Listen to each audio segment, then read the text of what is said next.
video will introduce the next assignment that we'll be working on in class, and it's called Type and Communication. Or typography and communication. So this is the assignment sheet, and this is all in the next folder. So it's in, sorry, I should have started there.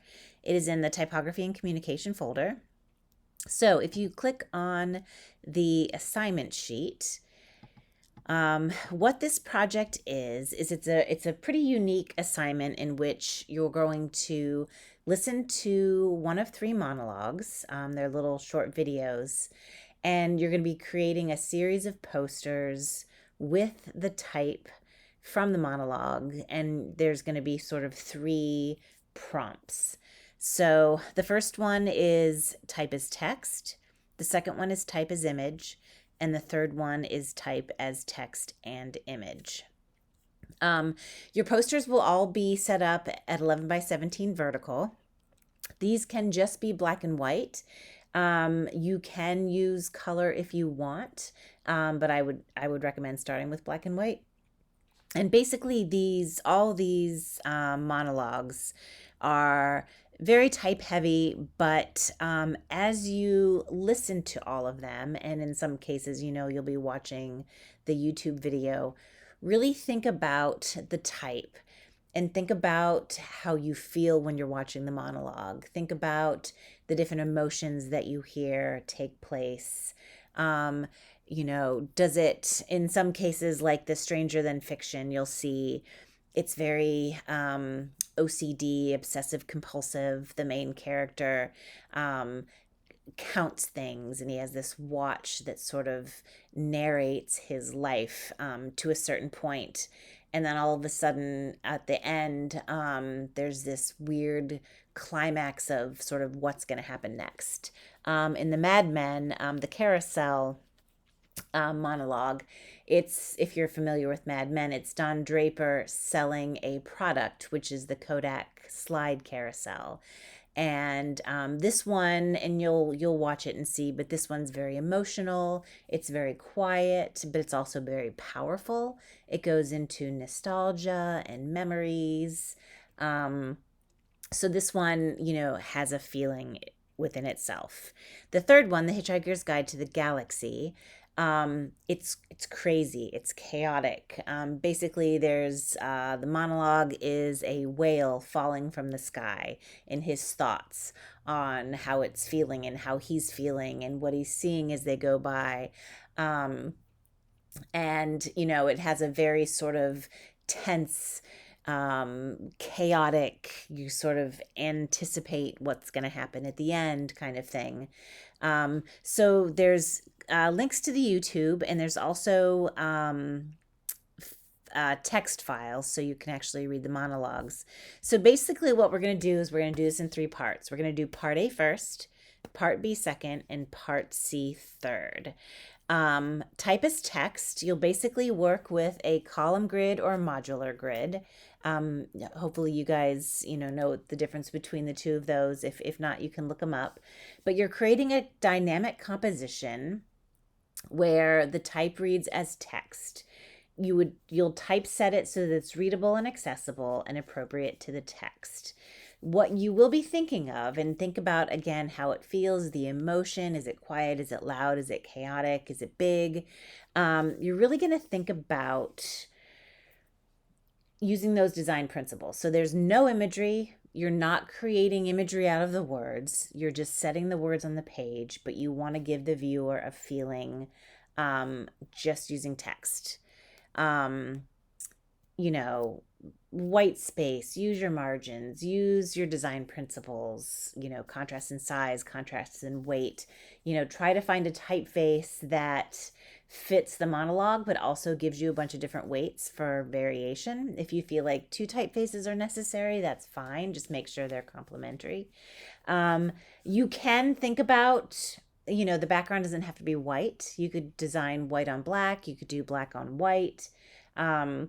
Really think about the different ways that you can represent the monologue with this part A type as text. Part B is type as image, and you can read this. Basically, The meaning of the text should be evident by how the type looks rather than what it says. So even though you are still using every single word from the monologue, you can really play with size, legibility. Does type overlap? Does it cover it up? What emotions can you create by hectically stacking and overlapping the type? And that kind of thing. Again, here with a type as image, you're not using type to create illustrations. So don't, if you choose the Hitchhiker's Guide to the Galaxy, don't create a whale out of the text or, create shapes. You can have text on a path, you can have text in a shape. But again, it's just text. There is really no additional illustrative elements. And the third part is type as text plus image. So you're kind of combining the methods of A and B.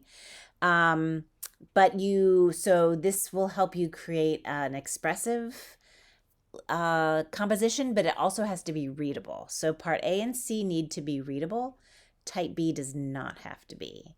So you can read the suggestions, watch the scene, consider the settings, the emotions, examine the text, maybe highlight different words that you think should be bigger or different sections. And then what we're going to do first is we're going to work in sketches.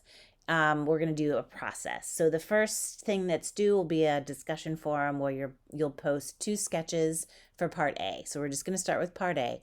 2 sketches for part A, we'll give you feedback, and then you'll do 2 separate layouts for part A. We'll have another critique, do the same thing for B, same thing for C, and in the end, you'll kind of take your feedback, the critique, any revisions you might make, and in the end, you're going to end up with a series of 3 posters where it's evident whether it's type as text, type as image, or type as text and image. Again, you don't have to use color, but you can. And then just kind of look through the assignment sheet, the syllabus for the schedule. I know we're kind of getting a little bit behind, but technically this is when we would start. We would start this project tomorrow. So, if you're a little bit late on the kinetic type video, I still want you to try to keep up with all these due dates because this stuff's going to kind of happen pretty quickly. This is due October 18th. Again, here are your video links. So the links are on the assignment sheet. They're also right here on Blackboard, so you can watch them. The text files are in this file. Oops, hidden from students, so I should probably make those visible. So here are your text files, so depending on which one you decide to move forward with. And then I also have some student work examples. I will probably keep this open for a bit, but I don't want you to focus on these too much because I want your ideas to be, unique and not to be influenced. But I'll show you these. So this is, let's see what this one is. This is for the wristwatch. So you can see part A is type. So type is text. Part B is chaotic. You'll, if you zoomed in, you'll see all the text is there, but basically it's just more text as image. And then this last one is text as type and image. So everything's readable. And this student decided to kind of mock it up. Oh, here are the layout, so you can see the little bits of text showing through, and this is the whole monologue. This sort of gets to this was fringe. It does make an image out of the text. It kind of makes this idea of time going by, but I kind of let it slide because it really isn't a watch. It's a circle that gives the illusion of time. So, we'll discuss these things in our critiques. Here's another one for the wristwatch as well. So you can kind of look through this. I believe I have one from every monologue that you can kind of take a look at. This is the Hitchhiker's Guide to the Galaxy. So you can see part A. You can read everything, but it's still a little bit chaotic. There's motion. This one in part B definitely is showing the motion and the chaos and sort of this vortex idea. And then part C combines. Again, this is a little bit, I think my critique of this was, you don't want to make a shape out of the text. And I would say this looks like a whale. So definitely don't want to do that. And then this is for Mad Men. And you'll see when you listen to the monologue is Mad Men is very quiet. It's very emotional. It's not show. Okay, here we go. So it doesn't have to be complex. This nostalgia word is highlighted. And there's also this idea of the carousel, which is circular. Part B, even though this is, it's type as image. So I really like this idea of the monologue going through the projector. This is still very difficult to read, but I kind of like how these other letter forms are sort of gears sort of in this story. And then the last part C, type as text and image. So those kind of give you a little bit of an idea of what students have done in the past. Hopefully that helps you get started a little bit. But basically, the first thing to do is to read through the monologue or watch the movies, read through the monologues, and then you're going to sort of, when you post your sketches for part A in the discussion forum on Thursday, definitely let me know which monologue you chose. And, we can kind of work from there with feedback and all that good stuff. So if you have any questions, shoot me an email. I know that was more talking than visuals, but shoot me an email if you have any questions. I just want to make sure you guys could get started on this week. And I look forward to seeing your final kinetic type videos as well.